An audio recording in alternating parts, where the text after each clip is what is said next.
Então, gente, boa tarde. Essa é a nossa mesa redonda da matemática aplicada. Vamos falar um pouquinho sobre a pluralidade da matemática aplicada e alguns conselhos para as pessoas que querem entrar na área, que estão começando aí. Eu acho que a gente pode dar início, quem sabe falando um pouquinho da área de atuação de cada professor que está aqui na mesa. Se vocês quiserem se apresentar, falar um pouquinho de vocês, fiquem à vontade. Acho que é uma boa forma da gente começar a falar sobre isso. Manda bala.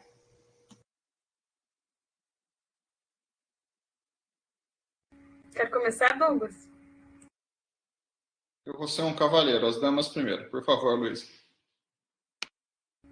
Obrigada. Bom, meu nome é Louise, né? Sou professora de matemática do Departamento de Matemática aqui da UFSC Blumenau. Sou formada em licenciatura em matemática aí na UFSC, né? Fiz mestrado em engenharia mecânica, trabalhei com biomecânica. Licenciamento, trabalhei com modelo matemático para um tendão do joelho. No doutorado, eu voltei para matemática, né? Voltei para minha área de conforto, como dizem. Então, eu fiz o doutorado na Alemanha, fiz todo ele fora, na área de problemas inversos, né? E atualmente eu trabalho com biomatemática, pesquiso um pouquinho sobre biomatemática, né? Mais especificamente com modelos aplicados ao câncer aqui na UFSC Blumenau. Perfeito. Quem você Professor Douglas, pode ir que deixa primeiro os professores falarem, depois o não professor fala. Carlos, você está quase lá. Daqui a pouco, mais alguns anos ou meses, eu não sei, já conclui o doutorado. Pessoal, vocês me escutam bem? Ok. Bom, muito boa tarde a todos. Primeiramente, agradeço aí o pessoal organizador da SAMAT, né, na Alanda, que entrou em contato comigo, aí a Mônica, a Sofia, que estão ajudando na organização.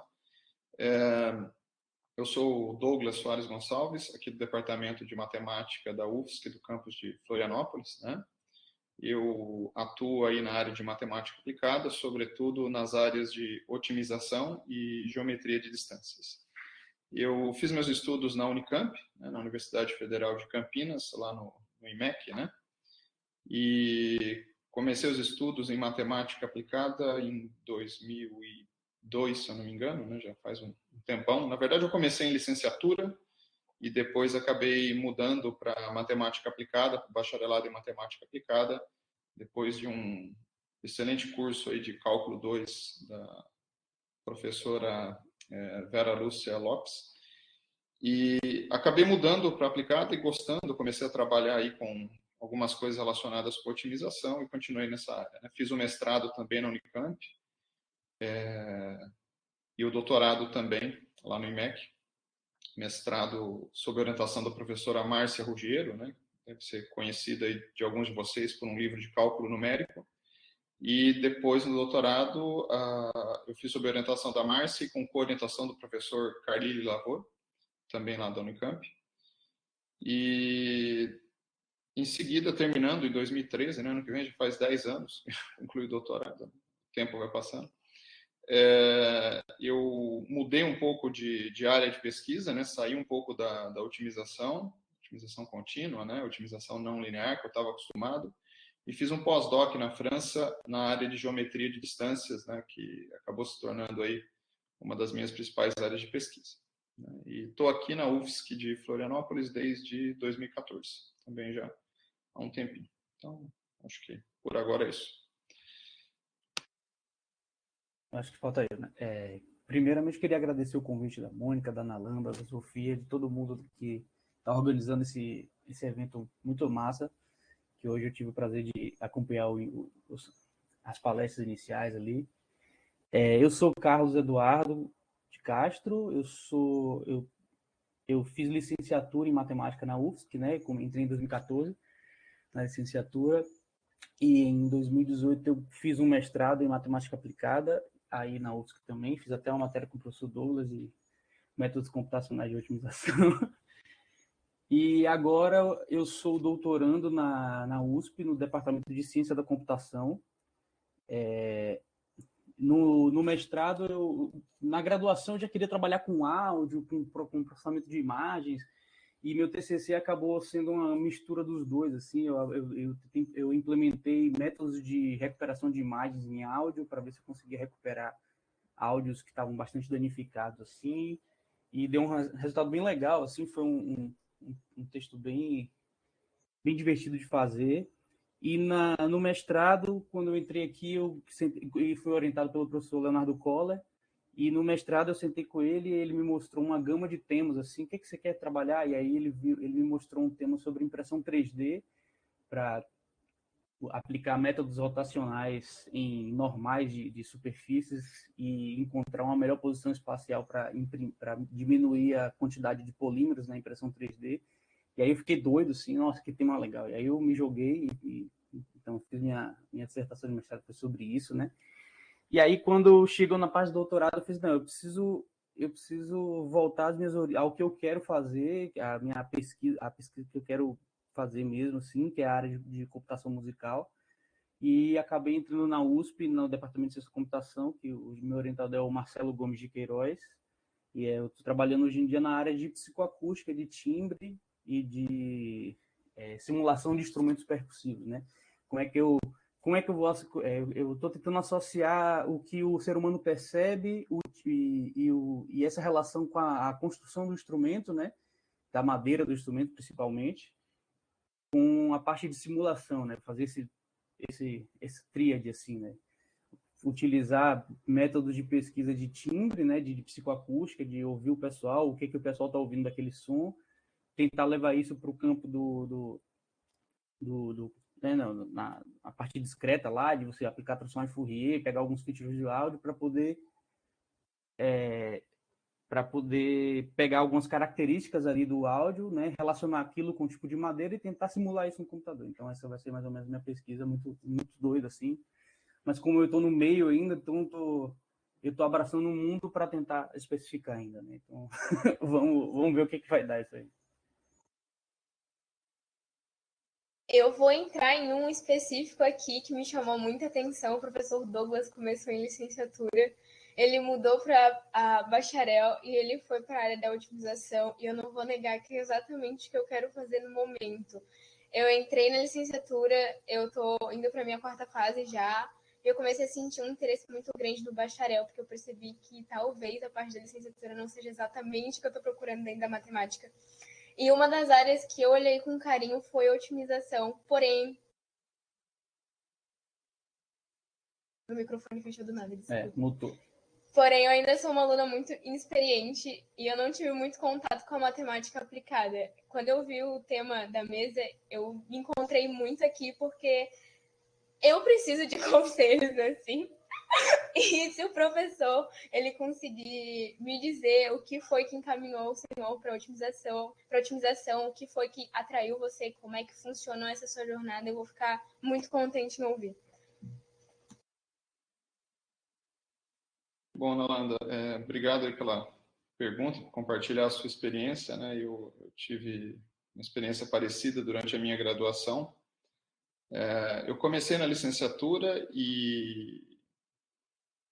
bom, mudei, né, para matemática aplicada por conta de um curso, na verdade, de cálculo 2, né, no qual a professora ela fazia questão assim de dar exemplos relacionados a problemas relativamente reais, né, no seguinte sentido, como que deve ser o formato de uma lata para você maximizar o volume e minimizar a área de superfície, com isso você diminuir o custo de produção, qual a melhor maneira de você atravessar um rio e minimizar o esforço de travessia, etc.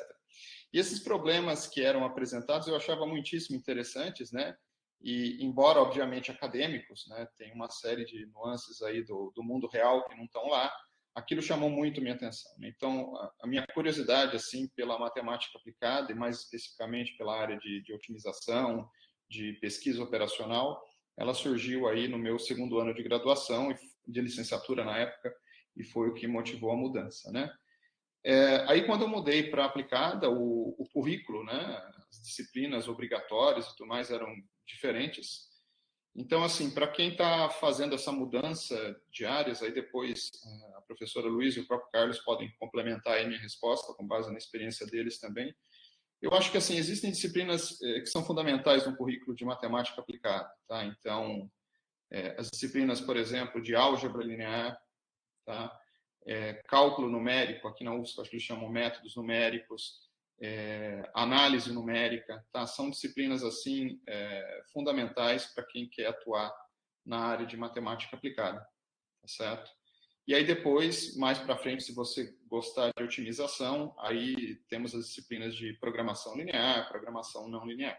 Tá? Então, assim, a minha dica inicial seria isso. E, claro, a parte também de análise é importante, né? Como em todo curso de matemática. Então, análise na reta, análise no RN, isso acaba ajudando bastante também a você entender depois, né, a teoria e os métodos que você vai estudar na otimização. Então, acho que esses seriam assim, um núcleo de disciplinas básico para que você possa depois aí aprofundar seus estudos nessa área de otimização contínua. Tá? A professora Luiz quer falar da experiência, que eu também tenho uma fala de experiência. Que eu, Nalanda, quando eu estava bem no seu momento, assim, do quarto semestre, mais ou menos, eu também tive minhas dúvidas, porque eu estava gostando muito dessa área computacional e estava conversando muito com o Léo Coller, né, que foi meu orientador depois, e sobre isso, né, sobre temas e sobre, sei lá. E aí eu estava querendo mudar também, e a professora Silvia, eu acho que eu sentei com ela e tal, e aí ela falou assim, eu acredito que se você puxar as matérias, vai fazendo a licenciatura e puxando algumas matérias do bacharelado e tal, faz os cálculos. Aí eu fiz os cálculos com o Danilo Roy no bacharelado, fiz a álgebra linear no bacharelado também, que foi com a professora Melissa, os dois, com a professora Melissa e tal. E eu fui pegando experiência também fazendo eu enquanto bolsista do PET, né, eu fazia aquele PIBIC voluntário, né, dentro do PET. E eu acabei pesquisando muita coisa e fazendo disciplina tipo de longe, assim, vendo o pessoal estudando e tentando sentar junto e tal. Então, eu não mudei de área, eu me formei, eu sou licenciado, né? E acabei entrando na matemática aplicada no mestrado, né? E aí, no mestrado, eu peguei aquelas disciplinas todas que é análise numérica, com Firmino, eu fiz a álgebra linear computacional, com Firmino também, fiz a matéria de métodos computacionais de otimização com o professor Douglas, então essas coisas foram me norteando no futuro, assim, né? Essa foi minha experiência, assim, não sei se... Ajuda sim, é interessante ver como em determinado ponto a gente realmente chega naquela dúvida, será que é realmente isso que eu quero fazer mesmo? Será que é para isso que eu quero ir? E as matérias também, elas, querendo ou não, elas vão te direcionando, você vai criando certas afinidades. E esse conselho que a professora te deu, você sentou com ela falou com você, eu achei que foi um momento importante na sua vida, né? Porque, querendo ou não, um conselho de uma pessoa que já vivenciou, já experienciou, ajuda muito, traz uma tranquilidade pra gente. Então, me ajuda muito, sim, ouvir a sua experiência. E que bom que deu tudo certo pra você. Espero que dê certo pra mim também. E a gente vai indo nessa, né? Eu acho. Nalanda, posso complementar? Pode, fica à vontade. Eu tive praticamente a mesma sensação deles, tá? No meio da graduação, eu tive um professor de cálculo muito bom, que ele abordou algumas questões de otimização e alguns problemas assim mais voltados. Problemas de otimização bem simples, na verdade, mas que acabam dando sentido, um pouquinho de sentido assim para a gente quando é estudante, né? E no meio da graduação eu também tinha certeza que eu queria ver alguma coisa aplicada. Então, assim, antes de acabar a graduação, até o final, eu lembro que o Pinho foi com a gente, fez uma visita nos laboratórios de engenharia e tudo. E eu acabei fazendo mestrado em engenharia mecânica, né? Com um professor muito bom, inclusive, que ele era, assim, tinha um rigor matemático bem grande. Então, assim, na verdade, o meu trabalho foi praticamente em matemática, porque a gente criou um modelo matemático. E a ideia também era essa, de ver alguma coisa mais aplicada, né? E o meu modelo acabava caindo também num problema de otimização. Então, no final, eu acabei trabalhando com otimização também, mas o foco principal era fazer um modelo para um meio anisotópico, né? Então, que é, no caso, um tendão, né? E quando eu acabei o mestrado, né, eu tive uma conversa muito séria com o meu orientador, porque eu pensei em fazer o doutorado ali, porque eu estava gostando realmente do que eu estava estudando. E daí veio a oportunidade de sair do país, fazer o doutorado fora, e ele me disse assim, olha, Luísa, e eu disse, eu tô com receio, eu tô com um pouquinho de medo, né, de sair do país, não sei o que lá. E ele disse assim, olha, você pode ter medo, mas vai com medo, vai e encara. Se você... E eu não tinha um orientador lá, né?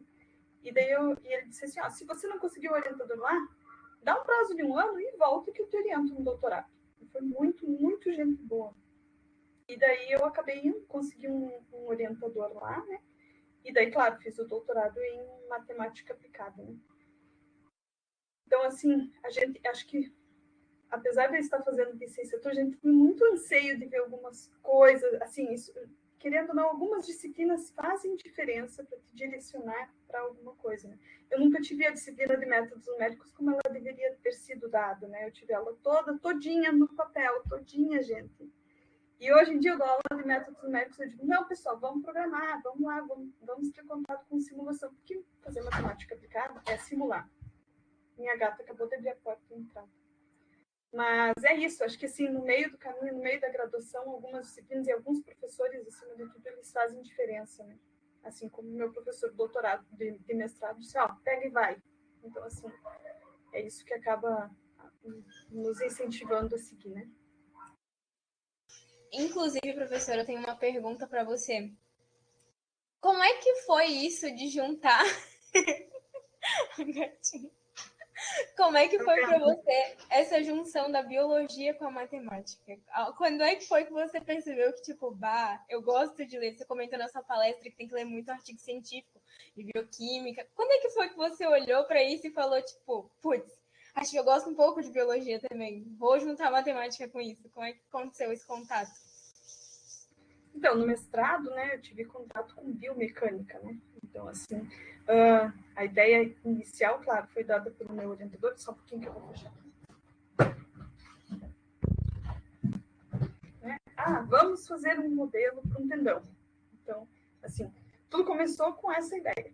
E aí, claro, você tem que estudar a parte de matemática, lógico, né?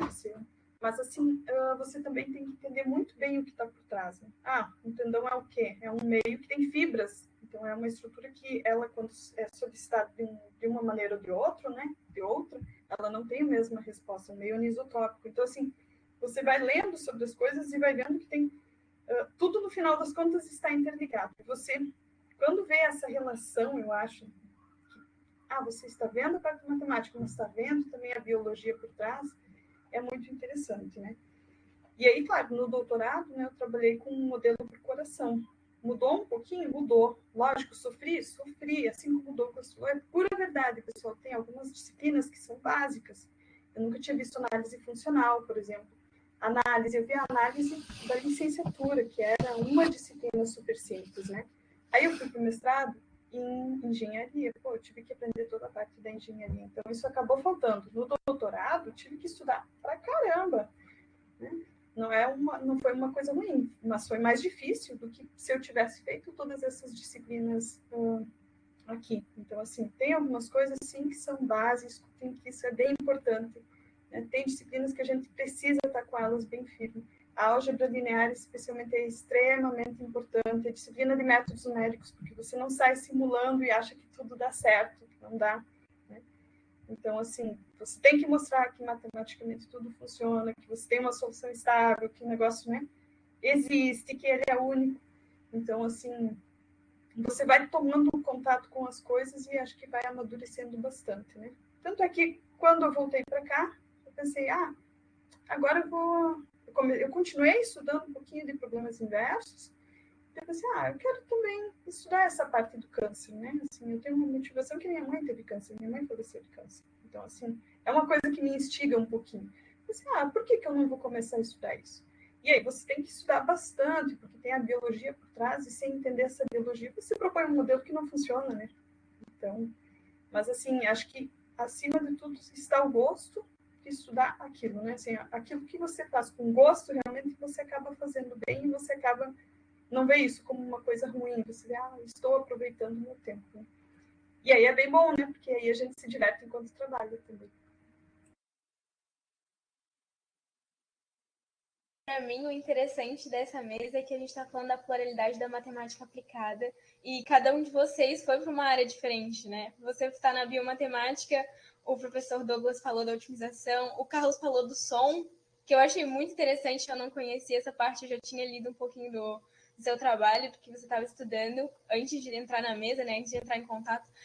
E, inclusive, eu queria que você falasse um pouquinho para o pessoal como é que foi esse seu contato com o som, porque da onde que surgiu isso, como é que você percebeu que a matemática pode estar envolvida nisso, como é que foi essa junção de gostos, quem sabe? Tá, essa história é bem legal. É o seguinte, antes de eu entrar na matemática, eu era músico, né? Eu era músico profissional, eu tinha uma banda e tal, que a gente fazia turnê, e a gente gravava áudio em estúdios super famosos. E num belo dia eu fui num estúdio gigantesco em São Paulo que tinha um equipamento dos anos 70 chamado Reverb Plate. Não sei se você ouviu falar. É uma caixa do tamanho de um armário, tipo um armário de casal. É uma coisa gigantesca. Que o que acontece com o som ali? O som ele entra nesse dispositivo desse Reverb Plate, ele vibra uma placa de metal dentro dessa caixa de madeira e sensores captam o resíduo dessa vibração, né? Então você movimenta, você desloca os sensores em duas dimensões, né? Horizontalmente e verticalmente, para poder captar mais reverb ou menos reverb. Reverb é aquela sensação de quando você entra na igreja, dá um grito e dá o eco. Aquela coisa de continuidade, né? E aí eu vi aquele troço ali enorme, eu até desmontei assim, pedi pro cara desmontar, desmontei, olhar, pô, que legal, não sei o quê. E aí eu fiquei com aquilo na cabeça. E aí eu comecei a estudar aquilo ali, e aí me deu vontade de voltar a estudar. E aí eu falei assim, acabou a música, vamos estudar. E eu entrei na matemática.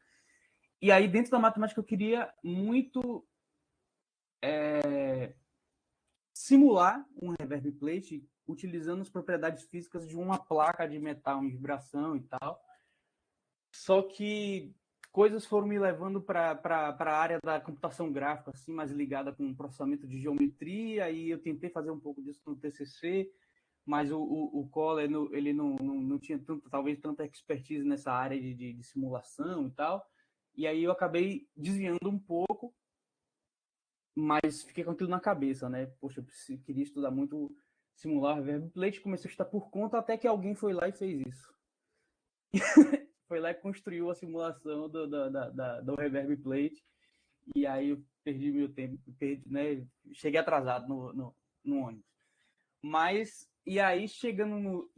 E aí quando eu terminei o mestrado, eu pensei assim, poxa, por que não?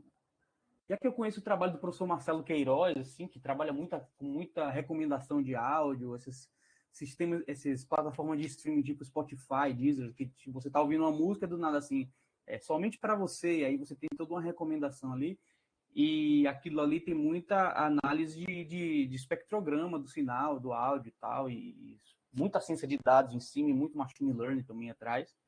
E aí eu sentei para conversar com ele, e aí ele falou assim, olha, a computação musical ela é um ramo gigantesco, que você vai desde a simulação, utilizando elementos finitos para a construção de instrumentos virtuais e tal, até a parte de machine learning mesmo. E aí eu decidi, né, pronto, vou fazer o doutorado aqui na USP, vou sair da minha zona de conforto, porque minha zona de conforto é a matemática, né?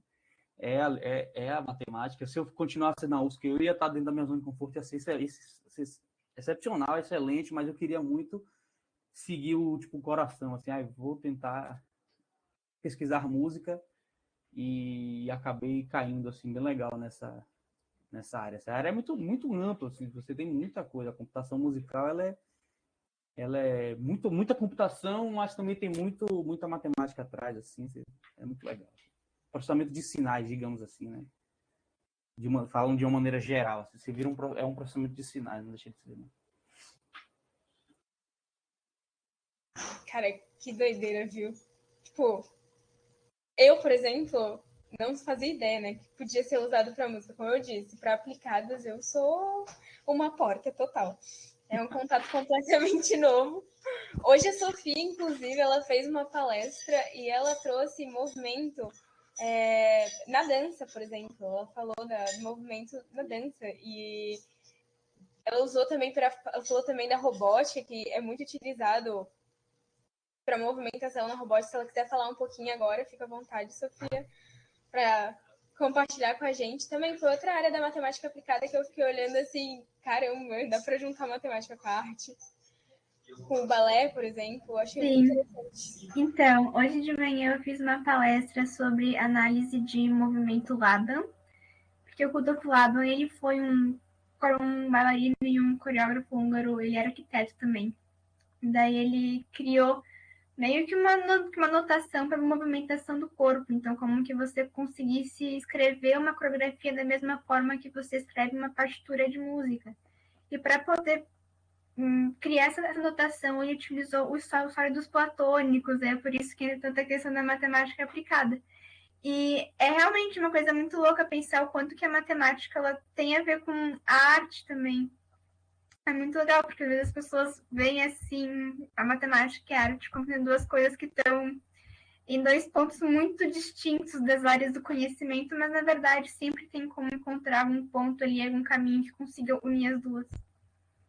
E é muito legal, realmente. O professor Morgado também mais cedo, ele falou da teoria dos jogos e a aplicação nos esportes, que também foi outra coisa que eu achei muito interessante. Eu já sabia, nessa parte eu já tinha um certo conhecimento, eu vi alguns filmes que traziam a teoria dos jogos e que aplicavam isso realmente aos esportes. Eu joguei handebol durante 7 anos, o meu técnico ele também usava muito da teoria dos jogos, ele sempre sentava com a gente para analisar jogadas e realmente falar, esse goleiro desse time, ele tende a cair sempre para cá. Então eu sugiro que vocês, na hora de arremessar, arremessem lá.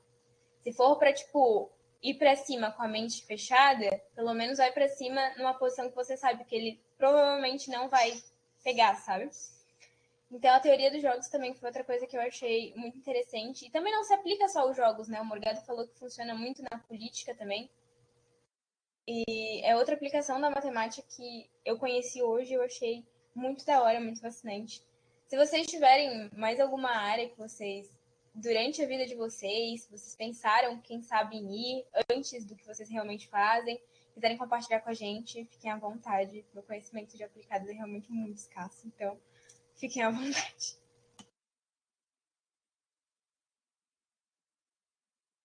Eu posso complementar a parte da arte, assim, porque eu tô meio que começando a escrever Fique à vontade.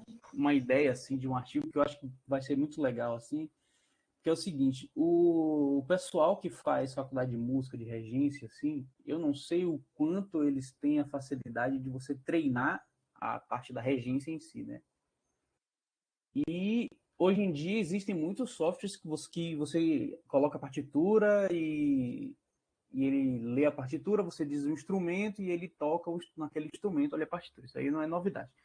Mas uma coisa que eu não encontrei ainda, talvez por falta de pesquisa minha, tenha sido alguma coisa que simule por exemplo, quando eu fui no CIBGRAP, por exemplo, eu vi uma palestra de um pesquisador da Universidade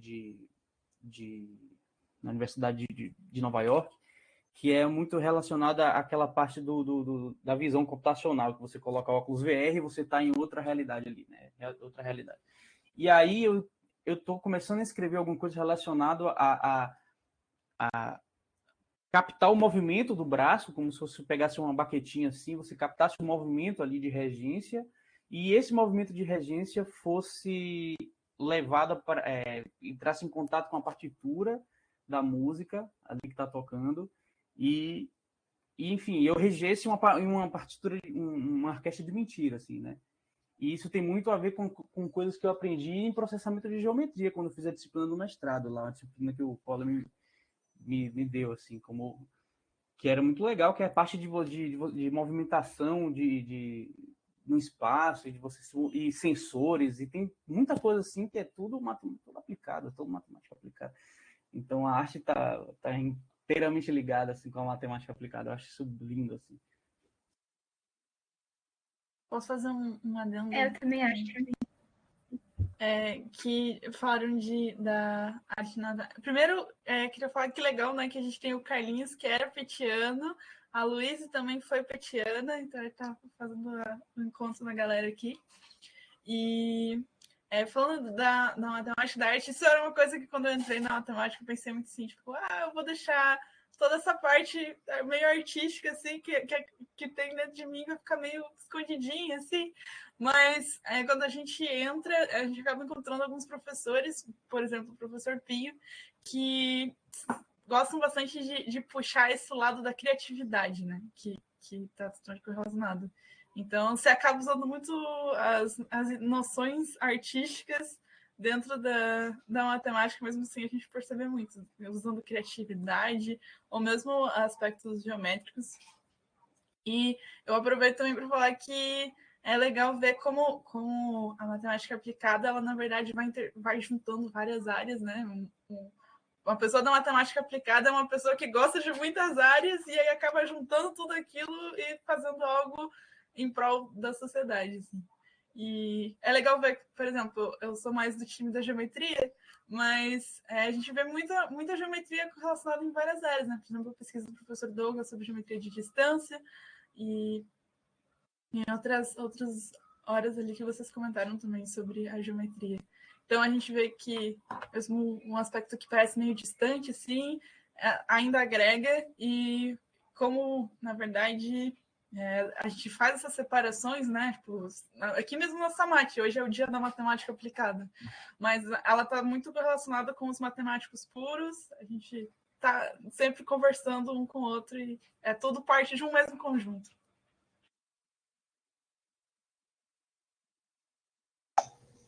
Temos uma mão levantada do Renan. Pode falar, Renan.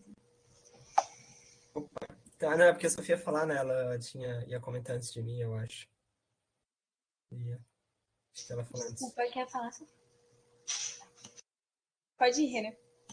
Não, Renan, pode ir. Não, só queria comentar também que, como a Mônica falou, assim, essa parada de tipo, pô, eu entrei na matemática, eu comecei. O meu maior interesse na matemática foi quando eu descobri as paradas fractais, assim, quem me conhece sabe que eu tenho uma pegada por isso. E porque eu me apaixonei, né? Eu comecei a estudar. Eu ia tocar nesse assunto, eu ia te chamar para falar de fractais. Pois é, porque é uma coisa que eu acho muito interessante, trabalha diretamente com matemática computacional, né? Que é uma coisa assim que o ser humano não ia conseguir reproduzir aquilo, né? Tipo, se eu desse um papel, uma folha, demoraria muito tempo para fazer um, né? Então, utilizar a computação para gerar um conjunto de Mandelbrot, etc. A gente precisa, né, da computação ali para trabalhar, fazer o trabalho longo e difícil para a gente, porque nós humanos, né, temos um limite, né? Chega um ponto que não dá mais para a gente calcular, a gente cansa ou erra a conta, né? Ou não dá para a gente fazer fazer a integração de Euler, né? Calcular um monte de passo, não tem como, né? A gente precisa dos computadores. E, sei lá, cara, mesma sensação da Mônica, eu pensei que eu ia entrar e ia ser, tipo, um monte de gente estranha, assim, que só na abstração e tal, mas não, sabe? É um mundo que abrange bastante coisa. E eu, recentemente, assim, eu participei, uma parte não consegui completar inteiro, do mini curso do Carlos semestre passado, também de computação musical, e abriu muito, assim, o pouco que eu fiz abriu muito a minha cabeça, sabe? Porque é fantástico como eu tinha até falado para a professora Luiz inicialmente hoje de manhã, como a gente observa o mundo, né? E a gente é capaz de reproduzir o mundo em outra linguagem, sabe? E a gente rodar no computador, né? Enfim, cara, tipo, sabe? É uma coisa assim que às vezes a gente tem pessoas que acham que é ok, que é normal, mas é uma coisa muito linda e poética, sabe? E a música mesmo, assim, como é que pode, né? Nossa cabeça parece que está construída para entender frações perfeitas entre notas, né? Uma coisa assim. Então, eu acho isso fantástico isso. Né? Foi o que me fez apaixonar também, assim.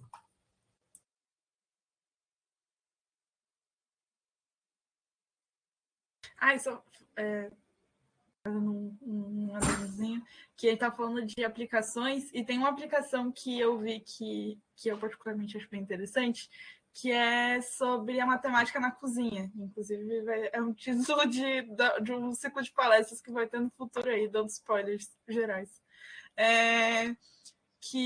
Eu fiz quando bateu a pandemia, começou aquele negócio de cursos online. Aí eu fui uma que me inscrevi em um.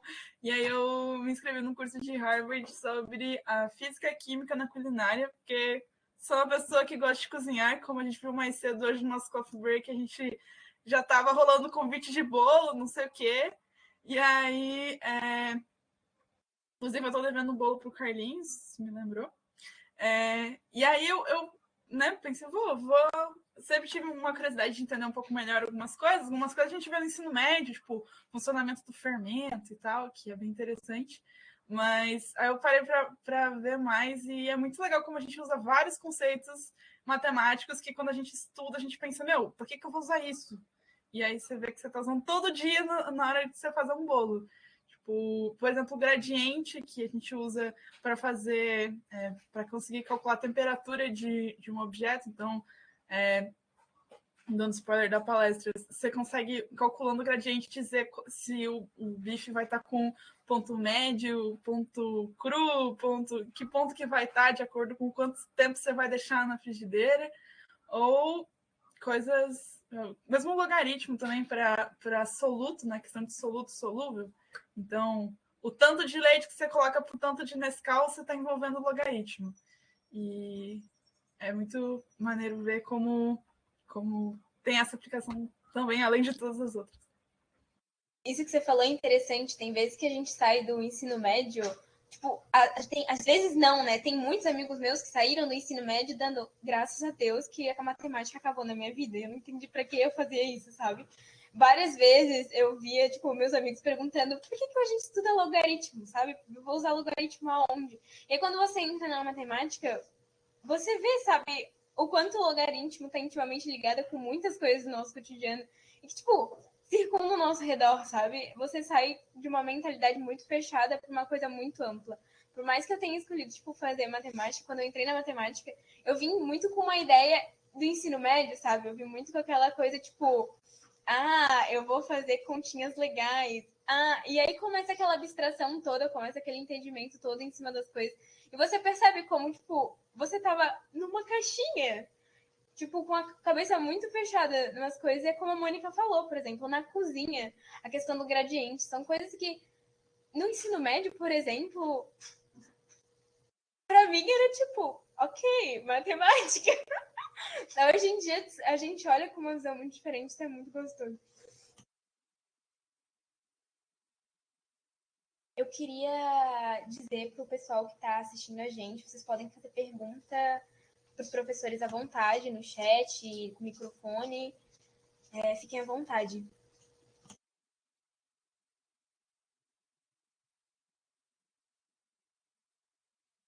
Ô, Nalanda, não era para eu fazer a pergunta, mas deixa eu fazer uma pergunta. Eu consigo compartilhar a minha tela com vocês? Alguém consegue me habilitar para eu fazer isso? Porque... A Mônica consegue fazer isso por si, não, só um segundo. Pronto, agora você deve estar conseguindo apresentar. Legal, Mônica, obrigado. Eu vou compartilhar aqui com vocês só alguns links, né, depois de todo esse bate-papo da presença aí da matemática nas mais diversas situações, né? Algumas lúdicas, algumas poéticas, né? Mas no fundo a matemática aplicada, assim como a professora Luísa comentou, por exemplo, né, que ela gostaria, por exemplo, de estudar o câncer, né, e possíveis novos tratamentos, etc.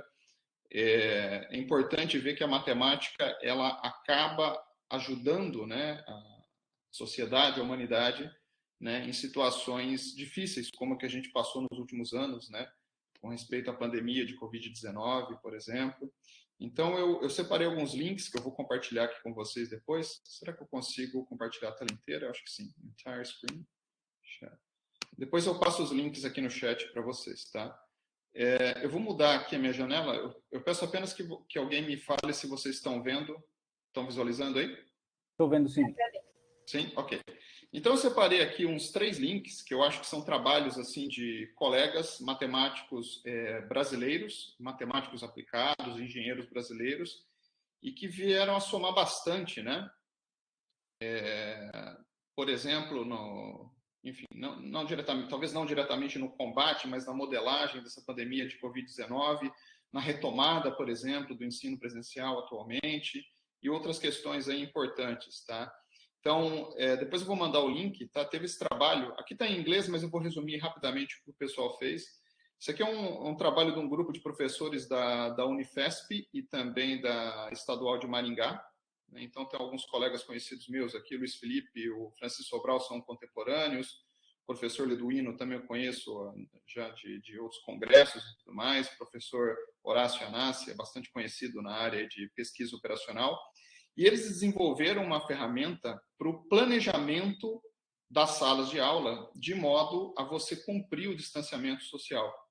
Então, aqui é um exemplo de modelagem matemática via problemas aí de otimização. Tá? Então, essas equações que aparecem aqui são problemas de otimização que descrevem, basicamente, as dimensões da sala, o tamanho de cada carteira, quantos alunos, quantas carteiras, etc.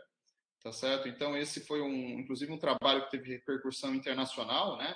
Essa revista aqui da eForms, que é a Sociedade Internacional de Pesquisa Operacional, fez aqui um breve resumo do trabalho deles, né? E eles criaram, né, uma ferramenta online na qual os diretores de escola, os professores, podem colocar as dimensões da sala, quantas carteiras, se vai ter ou não vai ter a mesa do professor, etc. E o programa, usando aí, né, modelos e usando otimização, ele consegue aí dar uma distribuição, entre aspas, ótima das carteiras, de modo a respeitar aí o distanciamento social, por exemplo. Então, esse teve muita repercussão, tá? E eles têm aplicado ali nas escolas ali de São José dos Campos e vizinhanças, né? E esse é um software que a Unifesp disponibilizou, depois eu passo aí o link para vocês, tá? Tem aqui o projeto Sala Planejada, você pode testar, etc. Então, foi algo bem interessante aí, né? Um uso direto de otimização, pesquisa operacional, modelagem matemática, né? Outro caso muito interessante também, né, que isso principalmente nos últimos anos, com a pandemia, né, da Covid-19, houveram aí muitas tentativas, né, de você modelar essa situação pandêmica e, com base nesse modelo, você conseguir fazer algumas previsões e que isso possa auxiliar, né, os governantes aí na tomada de decisão, né? Então, tem um breve artigo aqui que saiu na Scian News, né, do professor Paulo Silva, lá da Unicamp, no qual eles modelam, né, a situação pandêmica, a evolução da pandemia, né, com base aí no modelo SEIR, né, que eu não vou entrar em detalhes aqui, tá? Mas tem um pouco aí, né, da biomatemática, das equações diferenciais, tudo por trás aí, e eles fizeram essa modelagem ali para o estado de São Paulo, etc., e, enfim, foi um trabalho também bastante interessante, que eu vou passar o link aqui para vocês posteriormente, né? Envolvendo aí não só a parte de biomatemática, modelagem, equações diferenciais, como também a parte aí de otimização, né? Para você fazer o ajuste de parâmetros do modelo e tudo mais, né? E mais recentemente, isso aí eu fiquei sabendo ontem, né? Assistindo uma palestra lá do professor José Mário Martins, da Unicamp, sobre um outro projeto que eles têm lá, muito interessante, relacionado ao estudo de segurança em barragens, né? Então, todo mundo deve lembrar aí, nos anos recentes, das tragédias aí em Brumadinho, em Mariana, e a matemática aparecendo mais uma vez para você tentar prever, né, situações de barragens aí que estão, né, com uma segurança contestável, etc., então, são modelos bastante interessantes e sofisticados, né? Modelos aí para modelar escoamento de fluidos e como que, se você tem uma brecha na barragem, como que ela aumenta, né? Como é que ela se dilata, etc. E isso daqui ilustra bem a questão da interdisciplinaridade, que é o nome, né, dessa semana aqui que vocês estão organizando.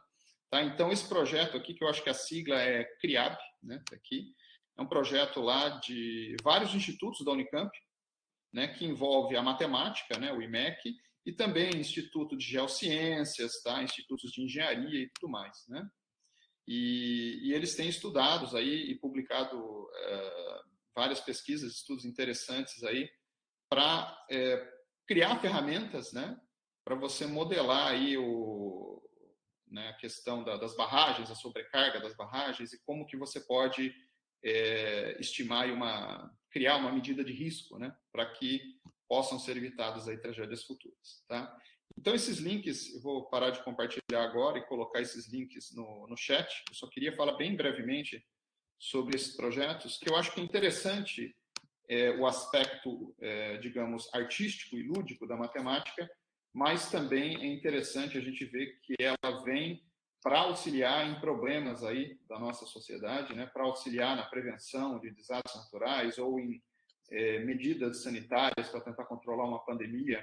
Tá? Então, eu estou passando aí para vocês os links, tá certo? E depois, se vocês tiverem tempo, né, deem uma olhada para vocês verem aí, né, até onde chega, né, a matemática aplicada. É claro, não só a matemática sozinha, como eu comentei antes, isso demanda uma interação com outros pesquisadores, né, com biólogos, com engenheiros, com geólogos, etc., para que você possa aí tratar, né, de questões realmente relevantes aí, né, do meio ambiente, da sociedade. Tá?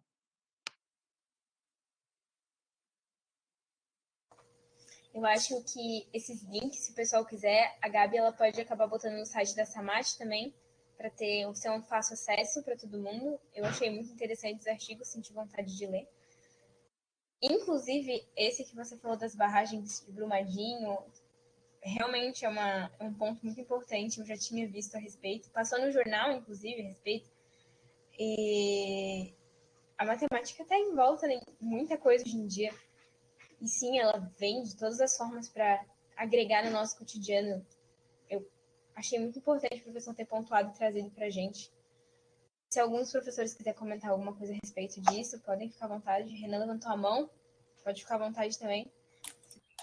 Então, eu queria dizer que a matemática salva vidas, né? É uma coisa que, às vezes, a gente costuma... quem fala assim, tu é matemático, como se, sei lá, a gente estivesse completamente fora do mundo real, né? Tipo, claro, eu sei que tem toda essa coisa, matemática pura, matemática aplicada. Bom, eu acho que é da opinião de cada um, mas eu acho que não existe essa distinção, né? Tipo, matemática é matemática, né? Uma hora pura vela aplicada, a gente conhece isso, toda essa história da criptografia, 500 anos atrás, foi inventada a teoria e hoje a gente usa, né? Então é a mesma coisa, tudo que a gente constrói, né, na matemática tem uma finalidade e, acima de tudo, uma finalidade nobre, né? Eu acho que é isso que a gente é importante dizer.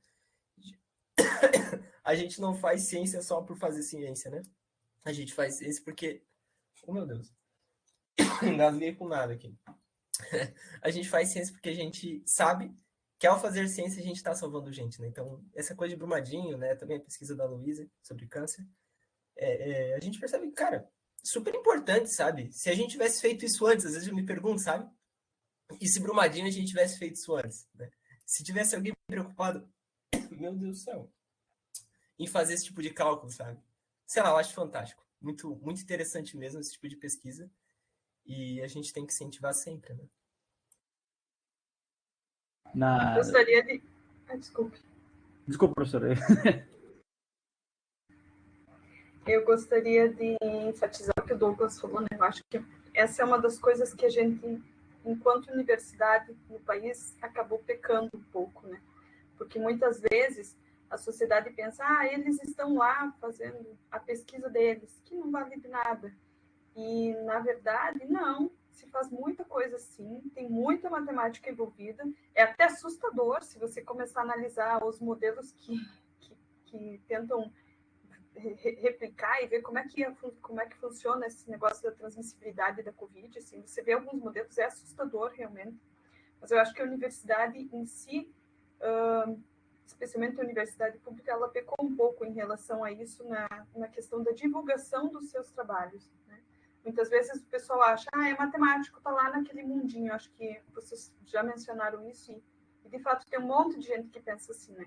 E não é bem assim. É a ciência que está sendo feita e se o público em si não conhece, né, desconhece, se a gente não consegue falar no mesmo nível que a população no geral, se a gente só consegue falar um nível assim muito específico em que se a população em geral não entende o que a gente está falando, a gente também está pecando, porque a gente não está dando a devida importância e não mostrando a devida importância da matemática para a sociedade em si, né?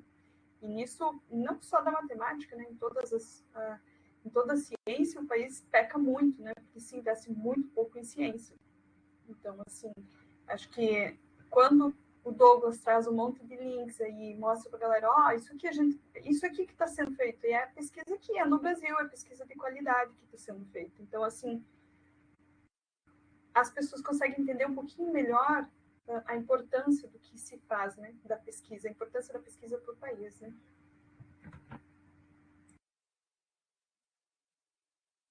inclusive falando um pouco de Covid, eu acho que tem um projeto em andamento na USP eu não sei todos os detalhes, que o pessoal que é um pessoal do meu grupo de pesquisa lá que tá junto com o pessoal da fonoaudiologia, né? Que eles estão analisando a fala das pessoas para poder identificar padrões ali, para fazer algum tipo de inferência se a pessoa teve Covid, se não teve Covid. E isso eu acho impressionante, assim, a capacidade que a matemática tem de se entranhar em todas as áreas possíveis e imagináveis. Eu estava ouvindo a professora Luiz falando da área da pesquisa dela, eu lembrei de uma palestra que eu vi do professor João Pedro Barreto, da Universidade de Coimbra. Eu acho que ele é médico de formação e ele fez recentemente um estudo de mapear ossos do corpo humano a partir de uma caneta que ele faz uma incisão simples no joelho da pessoa, assim, aí faz meio que o mapeamento do osso, assim, a partir da posição que a caneta, onde a caneta passa em cima do osso, assim, ele consegue fazer um desenho e consegue, a partir dali, fazer uma simulação de como é que está o osso da pessoa ali naquele lugar que está fazendo aquele estudo, assim. Então, nossa, isso aí eu lembrei ouvindo falar da professora Luísa que me deu um start aqui.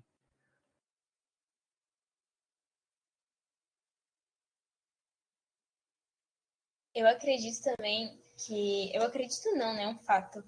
Como nessa pandemia a matemática teve bem presente também, foi divulgado no jornal da USP, modelos matemáticos eles preveem o fim da vacinação. Teve muita coisa relacionada também a números e estatísticas, né, de como estava a pandemia, de como, tipo, o Covid sobe assim, se a gente tomar tal medida, talvez faça isso, sabe? Eu acho que a matemática na pandemia também teve um preço muito grande, eu vi muito nos jornais, né, a participação de matemáticos nesse controle numérico, nesse. Como é que eu posso dizer? Vamos usar um pouco das palavras do Morgado, dessa estratégia de combate à vacina, desculpa, à pandemia. E desculpa.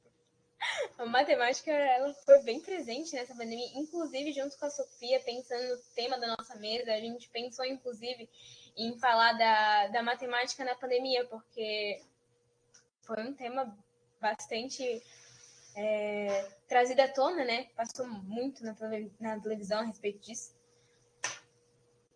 E eu queria dizer mais uma coisa também sobre a fala da professora Louise, que para mim, na minha realidade, foi muito presente. Não sei se quando vocês falam que escolheram fazer matemática bacharelado, as pessoas olham com essa mesma cara que olharam para mim quando eu disse que eu ia fazer matemática licenciatura.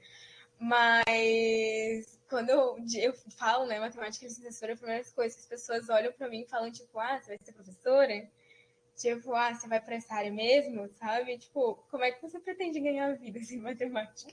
É uma coisa que eu também comentei mais cedo, nas palestras da parte da manhã, quando eu tinha uma amiga que ela, na escola mesmo, ela pediu para minha professora de matemática o seguinte, estou pensando em entrar nessa área.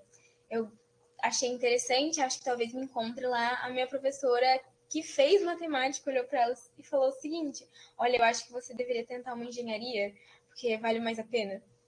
Então, acho que foi inclusive na palestra da Mônica, falando das.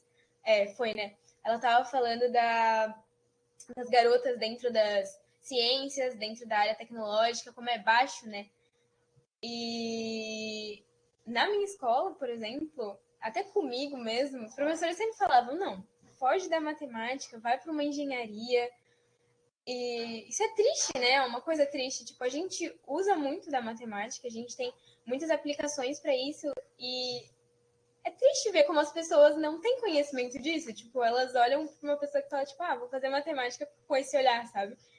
Foi uma coisa que, para mim, quando eu entrei, pegou muito. E aí, quando eu entrei, realmente, eu vi que tinham pessoas que estavam ali, tipo, maior orgulho disso, sabe? Não, eu quis escolher matemática, tô fazendo matemática, vendo os professores se dedicando a isso. Não sei, pra mim trouxe um conforto muito grande. Eu não sei se vocês passaram por isso, se passaram, querem contar a experiência de vocês, se têm à vontade. Mas pra mim foi uma coisa pegou bastante assim na escolha.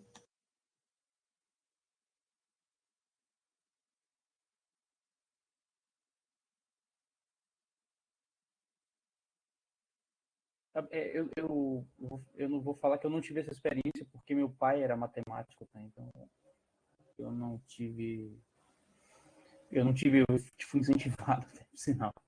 Vai lá, faz matemática, isso aí, é bom. Vai lá dar aula de matemática, adoro. Então eu não tive esse problema, assim. Bom, eu não tenho muita moral para falar, no sentido que eu não sou um professor ainda, mas aqui em casa é engraçado, porque minha família inteira é das humanas. Família inteira. Economista, pedagoga, tem todo mundo faz a área das humanas, todos os amigos dos meus pais que conheço da minha infância são tudo da área das humanas, sociais aplicadas. Aí toda hora que tem uma festa, que vem o pessoal aqui, vem os alunos do meu pai, meu filho vai fazer matemática. Aí eu assim, nossa, matemática? Porque é o ponto fora da curva absoluto da família inteira, assim, é bizarro. Né? Tem que segurar o fardo, né? Não perguntou se quem faz bacharel também recebe a mesma reação. Eu concordo com a Sofia falando que é pior. Porque se você falar que você quer ser professor de matemática, a pessoa ainda pensa, a pessoa normalmente ainda fala, tipo, que legal, você vai trabalhar na escolinha aqui do lado, sabe? Mas bacharel de matemática, a pessoa só fica aquele, isso faz o quê? Onde é que trabalha? E às vezes é meio aquela carinha de dó, assim, sabe? Tipo, poxa, matemática, você tem certeza? Pois pô, potencial aí, né? Você podia, sei lá, matemática, certeza mesmo. Mas, bom, faz parte da coisa, né? Eu não sei se alguém chegou a comentar isso, mas da questão de como a gente, como matemáticos, assim, fazer divulgação de matemática pura é meio complicado também, né? Então, quando a gente fala de divulgar matemática, geralmente a pessoa fala mais de matemática aplicada. É muito estranho porque eu faço PIBIC, né? Eu faço uma IC. E eu recebo isso dos meus amigos que estão na engenharia e tal. Tipo, tá, mas o que tu faz numa IC de matemática, né? Tipo, como é que esse negócio funciona? Não vai montar nada. Tipo, o que tu faz? Essa coisa que as pessoas elas têm essa dificuldade de ver o que realmente acontece numa pesquisa de matemática. Sabe, isso é muito interessante a gente ter essa noção de realmente, assim, de que a divulgação matemática, da matemática aplicada, porque da matemática pura, eu não sei se daria certo fazer divulgação de matemática pura. Mas de matemática aplicada é muito interessante ver essa questão. E acho que é um pouco para isso que servem eventos como esses, né? Tipo, é um evento público, então qualquer pessoa. E inclusive a gente teve inscrições de fora de universidades, o que foi muito, muito bom. Toda vez que a gente cria um evento, faz alguma coisa, bota um formulário e vê uma pessoa que não tem correlação nenhuma com nenhuma faculdade, a gente fica muito feliz de eu consegui puxar uma pessoa de fora. Porque é meio difícil a gente furar essa bolha, né? Um pouquinho dos problemas das universidades federais que o professor Luiz estava falando. E esses eventos também servem justamente para inspirar os estudantes, inspirar pessoas de fora a entender o que é um trabalho de matemático e inspirar as pessoas de dentro para encontrar as suas áreas favoritas. Às vezes é meio difícil, eu sou uma, por exemplo, que fiquei muito em dúvida entre várias áreas e, tipo, até hoje eu sei que se a matemática aplicada me puxar mais um pouquinho, eu pendo para esse lado, sabe? Porque é sempre assim, sempre ali. E eu tô vendo você, Carlinhos, tô vendo você tentando me puxar para matemática aplicada aí. E, bom, justamente falando nisso, né, e como eu tinha um certo interesse em matemática aplicada, vocês já deram alguns conselhos de matérias principais para alguém que quer seguir essa área, mas eu queria, e o professor Douglas já compartilhou alguns links também, que também é muito necessário, mas eu queria saber se vocês têm mais algum conselho, assim, tipo, algum canal de YouTube que é muito bom, que pode inspirar, ou algum vídeo de YouTube que foi algo, tipo, vocês viram que vocês pensaram, pô, isso aqui é muito legal, ou alguma frase a ser dita para alguém que está pensando em ir para a área. Deixa eu fazer um parênteses ali, ligando com o que a Sofia falou, né? Eu acho que a gente que é da matemática aplicada, talvez a gente tem uma necessidade, talvez ou teve uma necessidade, teve uma vontade de ver uma aplicação para a matemática que a gente estava estudando. Mas, assim, eu acho que outra coisa que talvez tenha que desmitificar do que se traz, assim, da escola, é que nem tudo tem que ter aplicação. A matemática, por si só, ela é bela. Você não precisa estudar algo que só algo que tem aplicação. Não, muita coisa é desenvolvida na matemática pura mesmo, e depois, sei lá, 30, 40 anos, tem explicação lá na física quântica, tem uma aplicação. Então, assim, o estudo por si só da matemática, não necessariamente você tem que ter uma aplicação, né? E eu acho que isso muitas vezes não é falado, talvez as pessoas não escutam e não percebem isso. Então, assim, a matemática por si só ela é bela. Você não precisa sempre ter uma aplicação, né?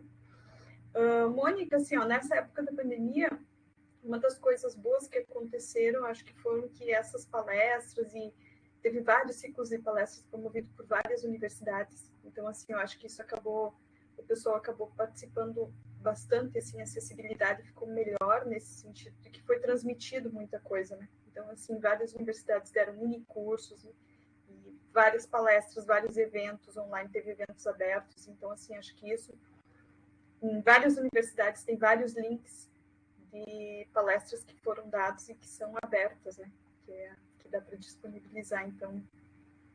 Mas de YouTube, eu não sei se o Douglas tem algum youtuber que ele segue. Eu não sigo nenhum, então não sei dizer não. O Carlos também não. Eu tenho uma indicação que eu acho que todo mundo conhece, que é aquela Three Brown, One Blue, acho que todo mundo conhece. E eu não estou te convidando apenas para conhecer os vídeos deles, que são sensacionais, assim. Você vê muita coisa de todas as áreas da matemática possíveis, de matemática para criança, para transformado de Fourier e etc. É você conhecer o projeto da linguagem da linguagem que eles desenvolveram para criar todas aquelas animações ali. É tudo escrito em Python. É muito... Quando você para você analisar ali, é muito simples. Quando você começa a entender como é que funciona, fica muito fácil. Você faz muita coisa legal ali para você fazer suas animações aí em vídeo e tal. E você acaba conhecendo uma linguagem de programação que, infelizmente, no curso de matemática aí na UFSC, eu não tive acesso.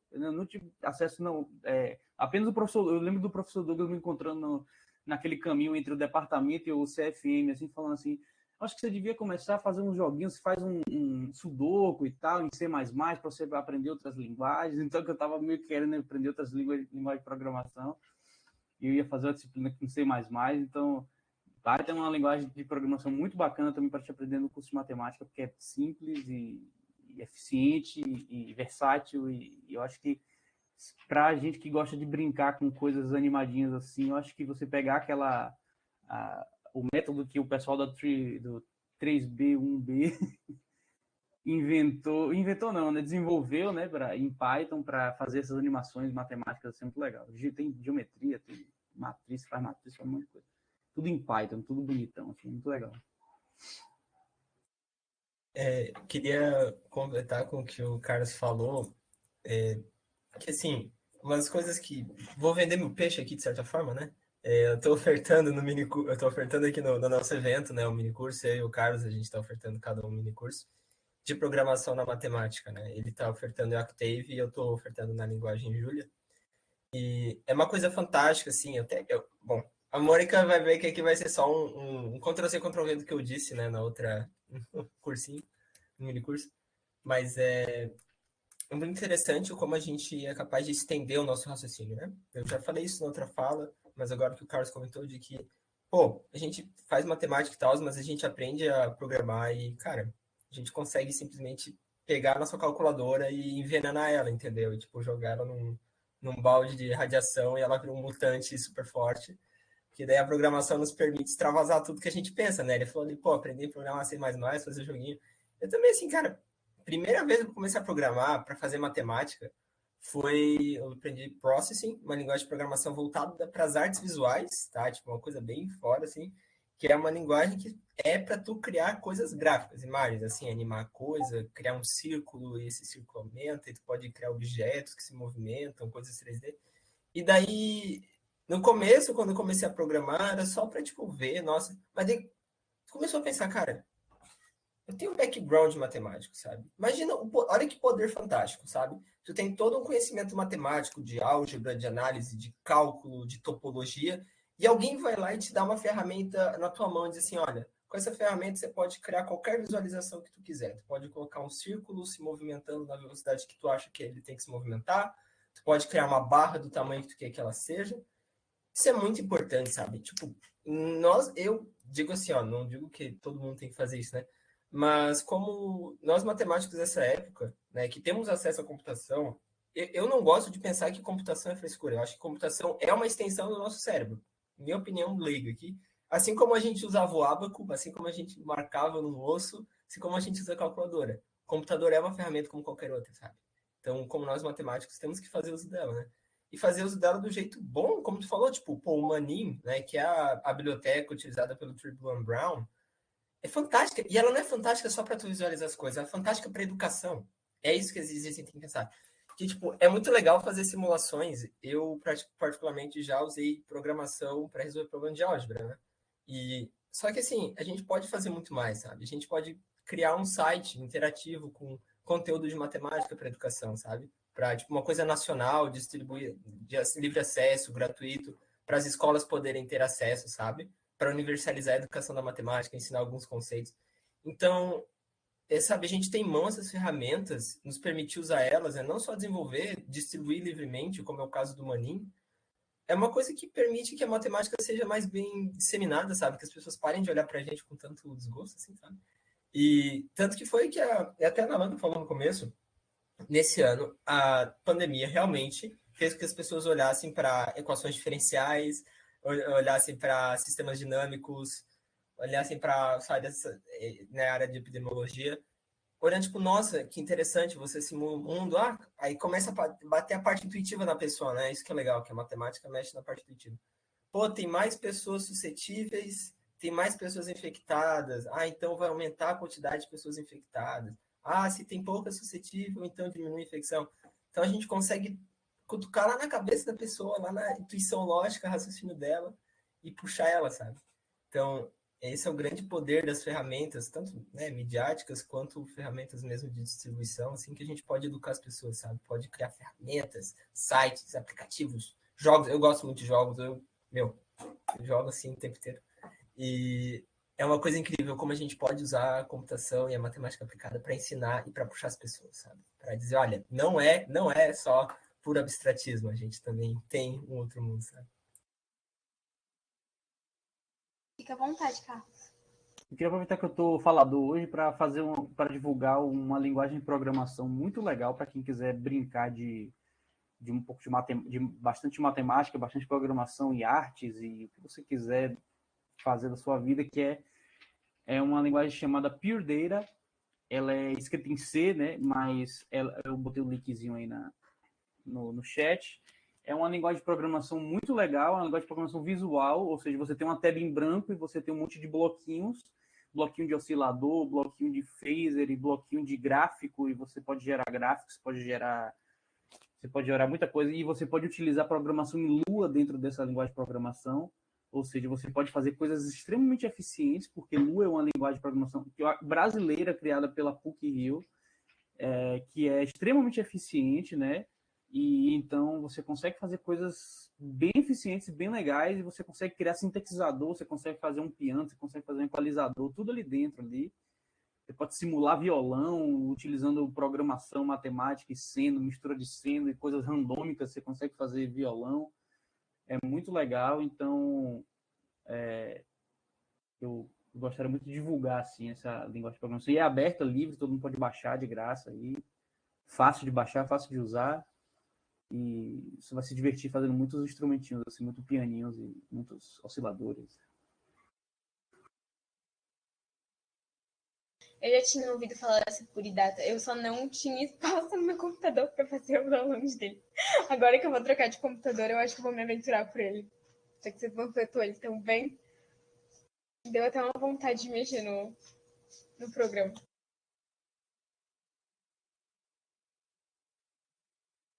Mas como o Carlos falou, né? A criação, né? Como a gente pode criar coisa, né? Isso é muito legal, cara. Nossa, sério. Essa parada também de código livre, né? Licença aberta, pra mim é tipo, cara, sei lá, vou ser bem sincerão aí, uma das coisas mais nobres que tem, sabe? Tu cria uma coisa e tu diz, olha, isso aqui é para o conhecimento do mundo, sabe? O mundo pode mexer, pode baixar, pode distribuir, se quiser dar dinheiro para doar, pode dar uma ajudada, tudo bem, tá ligado? Mas é importante, assim, eu acho que é muito, muito massa mesmo ter esse tipo de ferramenta, sabe? De fácil acesso, assim. Muito interessante mesmo.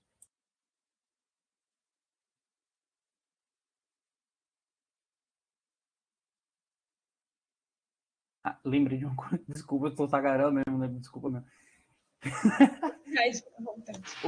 Eu fiz uma disciplina no mestrado com o Cola que ele se baseou numa disciplina chamada Geometry Processing, é do professor Alex Jacobson, da Universidade de Toronto. Eu coloquei aqui o GitHub da disciplina.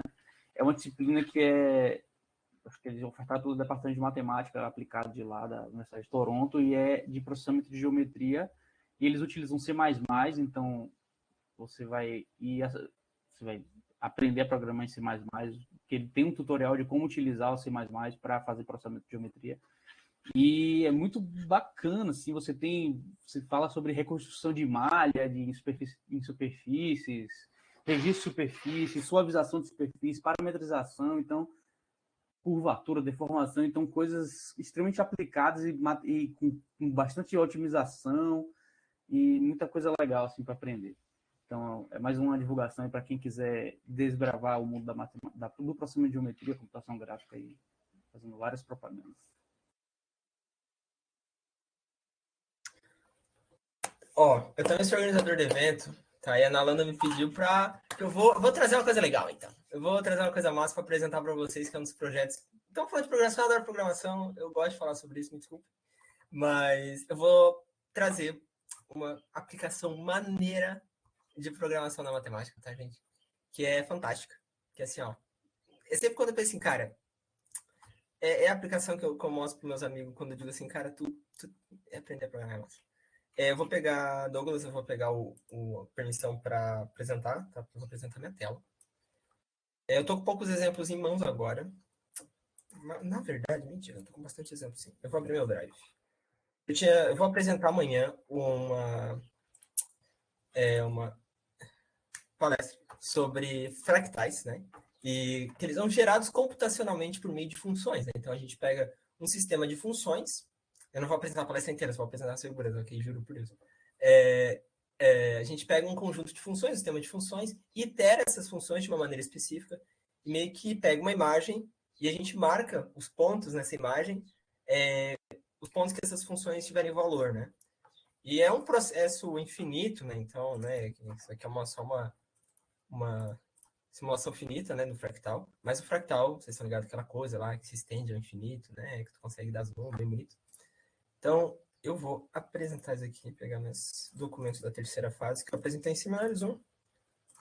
Vou compartilhar só as figuras, tá? Não vou apresentar a apresentação inteira, porque ia ser loucurada. Muito grande, foi 50 minutos de apresentação. Vocês conseguem visualizar aqui, né? Estamos vendo sim, Renan. Tá. Show de bola.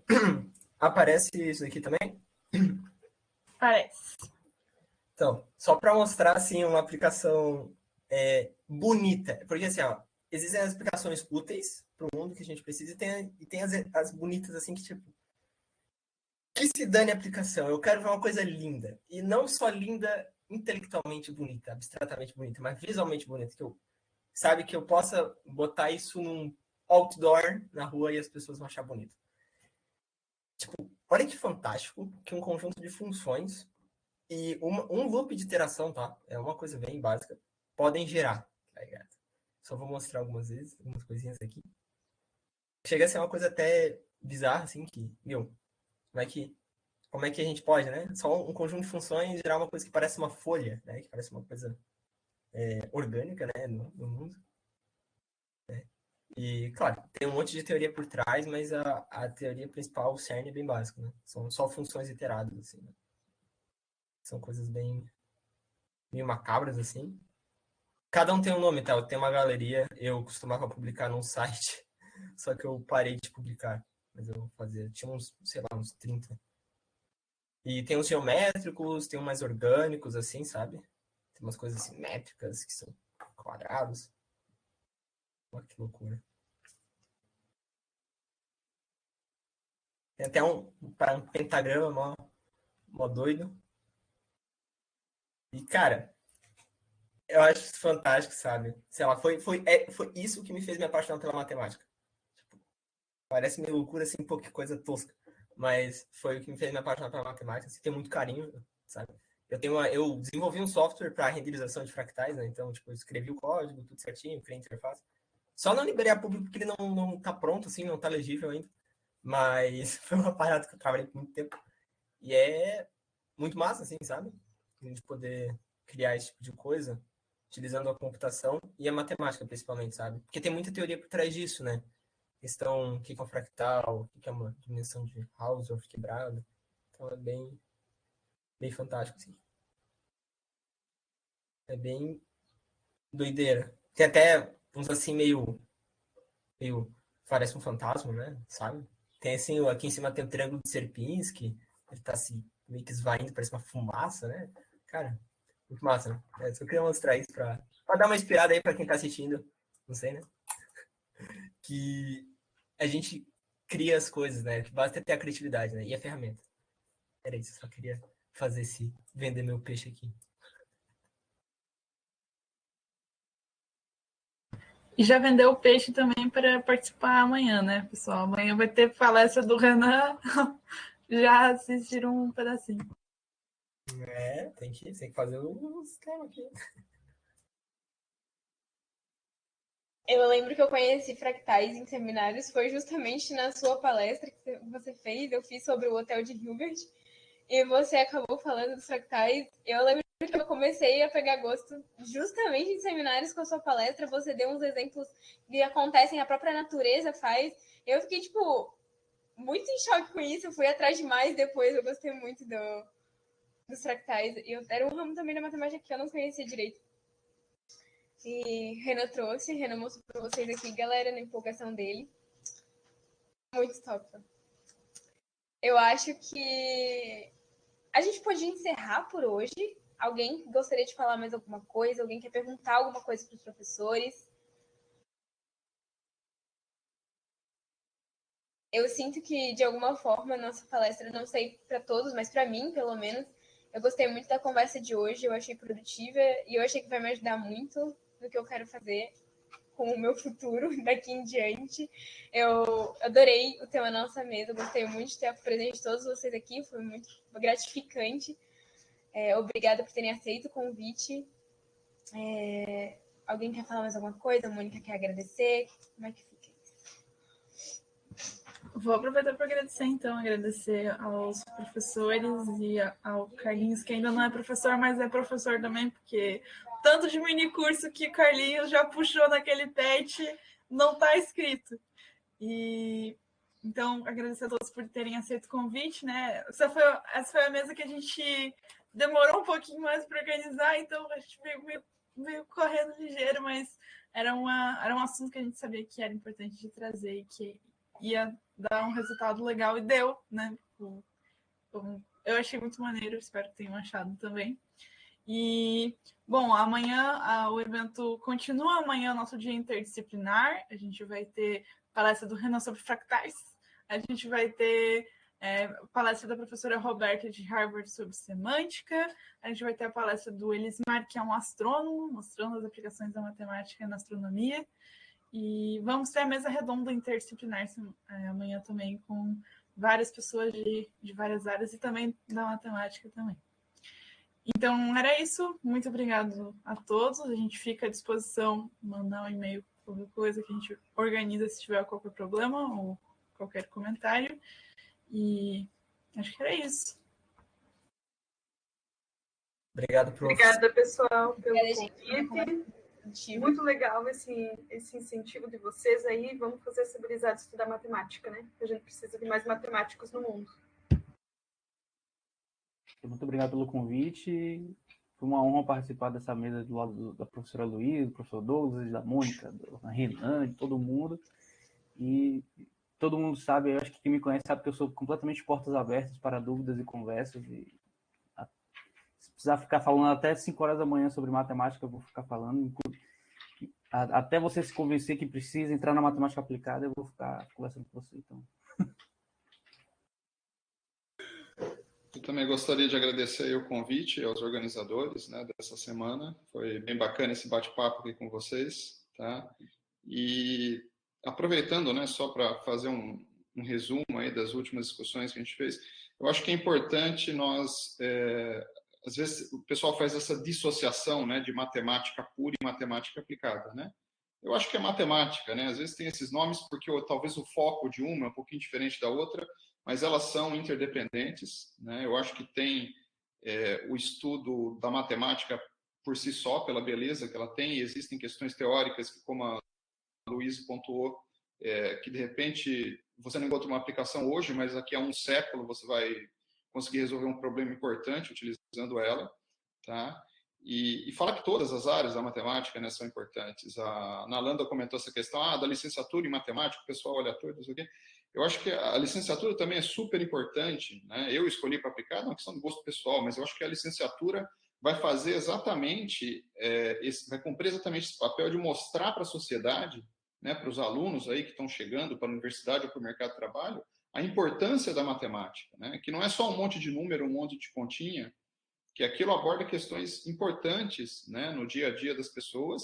Eu acho que o licenciado em matemática ele tem que ter essa formação diferenciada para motivar e para inspirar, né, os estudantes, aí, os futuros, enfim, matemáticos, engenheiros, seja qual a profissão que ele escolher. Então, tem esse papel importante também, né? E, bom, eu agradeço novamente vocês aí e espero que aproveitem bastante essa semana. Parabéns aí aos organizadores do evento. Estou bem feliz aí com essa semana aí acadêmica de matemática interdisciplinar, tá bom? Um abraço a todos aí. Muito obrigada, professor. Muito obrigada, gente. Obrigada, pessoal. Obrigado, pessoal. Até uma próxima.